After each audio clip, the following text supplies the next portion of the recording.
박희락 교수입니다. 오늘은 소장이 파리 목숨인가 하는 주제로 한번 말씀드려 보겠습니다. 어제 오늘 있었던 일은 아닙니다만 또 우리나라에서는 애써 키워온 인재를 자르는 것을 그다지 아깝게 생각하지 않습니다만 그래도 이번 22사단 사건 처리와 관련해서는 30년 이상 양성해온 장군을 너무나 쉽게 잘라버리는 것 같아서 한번 말씀드려야 될 것 같습니다. 그는 지난 2월 16일 있었던 해엄 기순에 대한 책임으로서 22사단장을 보직해임해서 징계위원회에 회부하기로 했다고 합니다. 징계위원회의 결과에 따라서 전역도 가능하다고 합니다. 군단장은 경고했고요. 그래서 총 24명에 대한 인사처리를 했다고 합니다. 여러분들 기억하시겠지만 해엄 기순의 실제는 그렇습니다. 북한 주민 한 명이 잠수복과 오리발을 착용한 채 바다를 통해서 월남을 했습니다. 그래서 16일 01시 05분경에 상륙을 했고 01시 40분에서 50분경에 철책을 배수로로 통과했다고 합니다. 이 월남 주민의 행적은 감시 카메라에 수차례 잡혔습니다만 경계병이 그것을 보지 못했고 따라서 적시에 조치가 이루어지지 않았습니다. 그래서 철책 통과 후 2시 한 30분 정도의 식별을 했고요. 그리고 6시간 정도 후에 신병을 확보했습니다. 국민들께서는 당연히 그것이 만약에 무장공비였으면 어떻게 했겠느냐 하면서 분개했습니다. 그래서 언론에서도 사단장만 보직해임하는 것은 너무 약하다.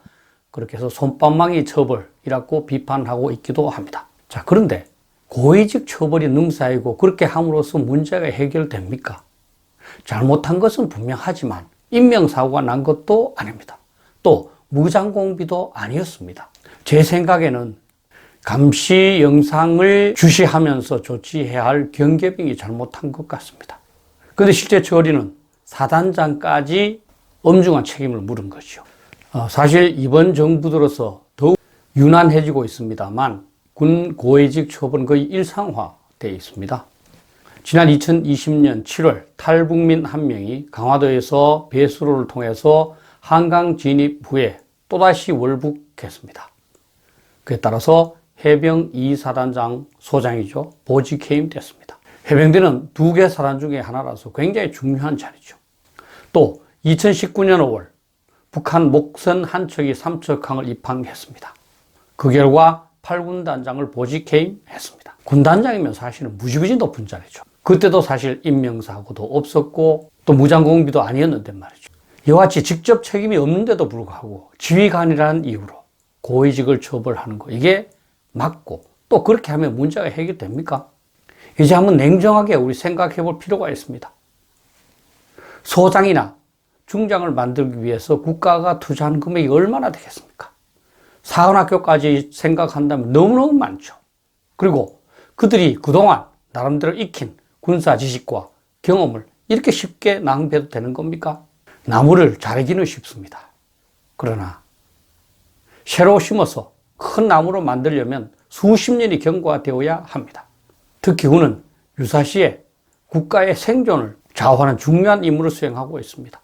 군 지휘관의 역량에 따라서 나라가 전쟁에서 승리해서 번영할 수도 있고 또 패배해서 소멸될 수도 있습니다. 그래서 모든 나라가 군 지휘관에게 가장 높은 가치를 두고 있고 격려하는 겁니다. 그런데 우리나라에서는 별 2개, 3개 자르는 것을 아무렇지 않게 생각합니다. 잘못된 것 같지 않습니까? 하도 이렇게 처벌을 쉽게 하니까 이제 우리 군대는 오늘 또 무사히 군대로 변모했습니다. 당연히 어떤 사건이 일어나고 그 조사를 통해서 책임이 있다면 지위고하를 막론하고 처벌해야 합니다. 그러나 국민 감정 무마를 위한 고위직 처벌은 저는 맞지 않다고 봅니다. 22사단 사건이 일어나자마자 국방부 장관은 정치권의 눈치를 살펴서 어느 선에서 자르는 것이 적정할까 이렇게 고민했을 겁니다. 또 아마 정치권도 국민 정서를 고려해서 어느 선에서 잘라야 될까 이렇게 생각했을 겁니다. 본질하고는 아무 상관이 없는 거죠. 우리 모두 알고 있습니다. 이렇게 처벌을 하는 것이 중요한 것이 아니고 사태의 진상을 규명해서 문제점을 식별하고 재발 방지를 위한 조치를 강구하는 것이 중요하다는 것을 말입니다. 그런데 일단 처벌을 하고 그럼 감정이 좀 순화되지 않습니까? 그러면 정치권과 국민은 무관심으로 전환합니다. 그러니까 사건이 발생하는 원인 치료는 안 되는 거죠. 되었는지 누구도 감독하지 않습니다. 그러니까 또다시 똑같은 사태가 계속 반복되는 거죠. 그래서 우리 군은 지장, 용장 필요 없습니다. 그렇게 되고자 노력하는 사람이 어리석은 거죠. 운장, 복장이 최고입니다. 운 좋으면 진급하는 거고, 운 나쁘면 진급 못하는 거고, 복불복이죠, 뭐. 그렇게 복불복으로 지휘관이 된 사람이 유사시에 우리나라와 우리 국민을 보호할 수 있겠습니까? 사실은 제가 오늘 또 무사히 안보라는 제목으로 지난 2월 22일 날 유튜브를 올린 적도 있습니다. 우리 국가 전체가 북핵에 대해서 대비도 하지 않은 채 오늘 또 무사히 하고 기도하면서 넘어간다는 그런 뜻이었습니다. 우리 군이 그렇다는 겁니다. 그러면 실제 여러분들께서 22사단이 어떤 여건이 있길래 이렇게 사고가 자주 일어날까 한번 생각을 해보셔야 됩니다. 22사단은 동쪽에 있는데요. 정군에서 유일하게 비무장지대, 서해에서부터 동해로 이어지는 155마일 비무장지대죠. 그 지대와 해안 경계를 담당하고 있습니다. 책임구역이 비무장지대 30km, 해안 70km, 총 100km입니다. 다른 전방 경계사단들에 비해서 2배 정도 넓은 거죠. 그래서 22사단은 예비가 없습니다. 모든 여단들이 경계작전에 투입되어 있습니다. 사실 이거는 전쟁 수행하는데 문제가 많은 거죠. 예비가 있어야 적이 기습적으로 공격을 할 때 그곳에 가서 막아낼 수 있거든요. 그런데 또 연말에는 그 남쪽에서 현재 경계 임무를 수행하고 있는 23사단이 해체됩니다. 그러면 그 23사단이 담당하는 지역도 22사단이 부담해야 됩니다.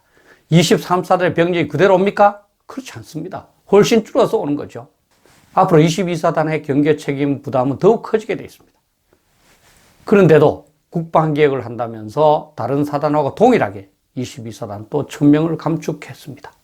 지금 군에서는 22사단의 경계 실태를 조사해서 보강 조치를 한다고 그럽니다. 할 수가 없죠. 인원을 늘려주거나 책임 지역을 줄여줘야 되는데 그게 어느 것도 할 수 없다는 겁니다.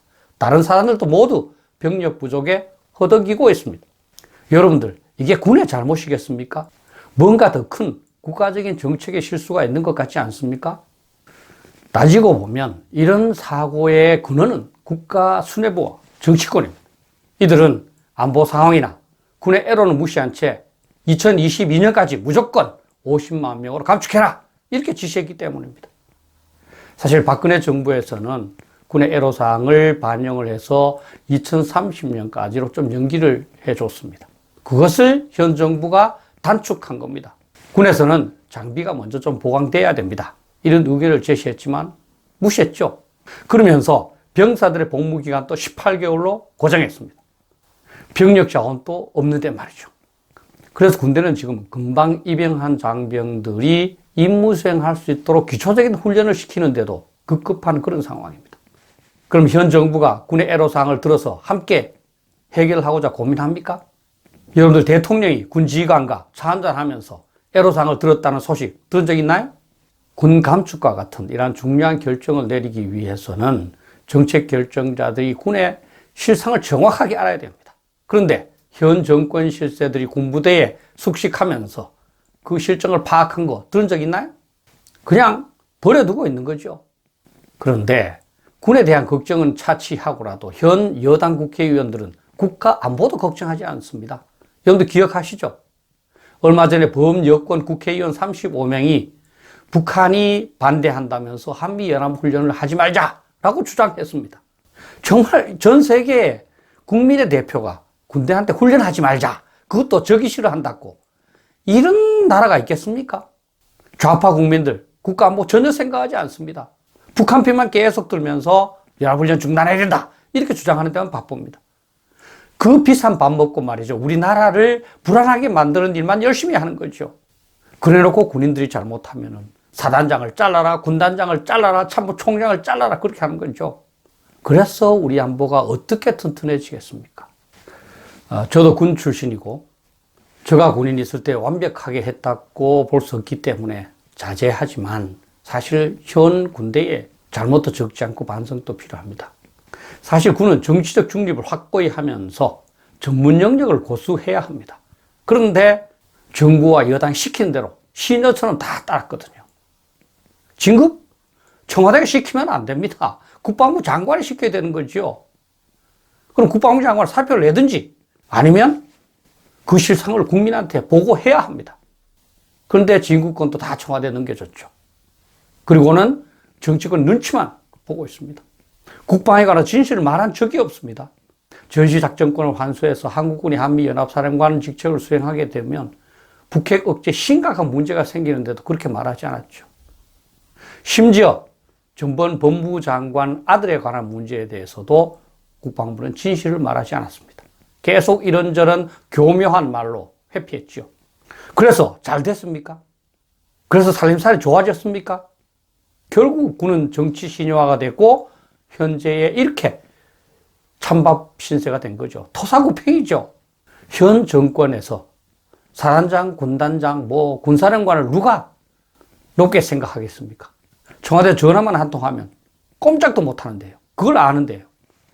그리고 군 스스로 지휘관의 임기를 보장하고자 노력을 해야 합니다. 만약에 정치권에서 고위직을 문책하자 그러면은 선은 이렇고 후는 이렇고 이거는 그 사안이 아닙니다 라고 설명을 해야 되는 거죠. 직접적인 책임이 없는 국민 감정을 무마하기 위한 인책은 안 됩니다 라고 단호하게 얘기해야 됩니다. 그게 수용되지 않으면 그만둬야죠. 언젠가 제대할 거 아닙니까? 그리고 가장 중요한 것은 국방개혁 2.0의 문제점을 국민한테 보고해야 됩니다. 아무런 보관 없이 무조건 50만으로 감축한다는 거, 이거 문제 있지 않겠습니까? 북한은 128만입니다. 50만 감축하는 데 있어서도 군대는 예비사단을 다 없애버렸습니다. 왜냐하면 감축이 쉬우니까요. 사실은 후방에 있는 교육, 연구기관, 또 전투와 관련성이 적은 부대부터 줄여야 되는 거죠. 좀 복잡하더라도 차근차근히 줄여서 전투부대는 최후에 줄여야 되는데 예비사단을 제일 먼저 없앴습니다. 잘못한 거죠. 반성해야 됩니다, 우리 군 후배들. 그리고 부대별로 1000명 줄여. 이거 맞습니까? 아니죠. 그 사정을 봐야죠. 이제 늦었지만 그래도 비전투부대, 행정부대 중심 감축으로 방향을 전환해야 됩니다. 육군본부, 국방부, 합참 줄이세요. 그 직할부대도 많이 줄일 수 있습니다. 안보지원사령부 많이 줄일 수 있습니다. 교육이나 연구기능 이거 민간인으로 전환하면 충분합니다. 예비역들은 많지 않습니까? 그러면서 2020년까지 50만을 감축할 경우에 군이 임무 수행이 어렵다. 그러면 정부한테 감축 일정 연기해달라. 정식으로 요구해야 됩니다. 장관이나 합참부장이나 참모총장으로서 그것도 못하면서 후배들한테 큰 소리만 칩니까? 높은 사람은 어려울 때 나서는 게 높은 사람이지요. 그래야 평시에 대우받는 거 아니겠습니까? 부끄러운 일이지만 군이 반성할 게 더 많을 수도 있습니다. 제가 할 수 있는 일은 결국 국민들한테 부탁드리는 건데요. 우리 군은 외인 부대가 아닙니다. 우리 국민에 의한 국민의 군대입니다. 군간부도 외국군이 아니죠. 우리의 친척이나 이웃입니다. 우리라고 생각해달라 하는 겁니다. 그리고 개인별로 군에 대한 부정적인 경험이 있을 수 있습니다. 군도 정치 개입한 잘못이 있고 또 군생활 할 때 간부들한테 이유 없이 혼나기도 했겠죠. 그러나 그것 때문에 군을 학대해서는 안 됩니다. 따라서 30년 이상 어렵게 키운 군 장성을 잠시 기분 나쁘다고 잘라라. 이거는 맞지 않다는 겁니다. 현재 우리 군은 어부자식 같아요. 통상 정부하고 여당은 군을 굉장히 보호했습니다. 그런데 지금은 정부와 여당도 군을 보호하지 않고 있잖아요. 야당이 조금 군을 생각해 주는데 그렇다고 해서 야당한테 갈 수도 없고 그러니까 자체적으로 단결되어 있느냐? 그것도 아니죠. 결국 국민들께서 나서서 좀 보호해 줘야 됩니다. 군은 당연히 정치권의 눈치를 봐서는 안 됩니다. 국방에 관한 진실을 국민들한테 말해야 됩니다. 필요할 때 할 말을 할 수 있는 군대가 되고 군 수뇌부가 돼야 됩니다. 그게 군의 명예, 군의 전문 영역, 군의 사기를 지키는 일입니다. 누구든 언젠가는 전역합니다. 너무 직책에 연연하지 마세요. 다시 한번 국민 여러분들에게 군을 사랑하는 마음을 가져주십사 부탁드립니다. 감사합니다.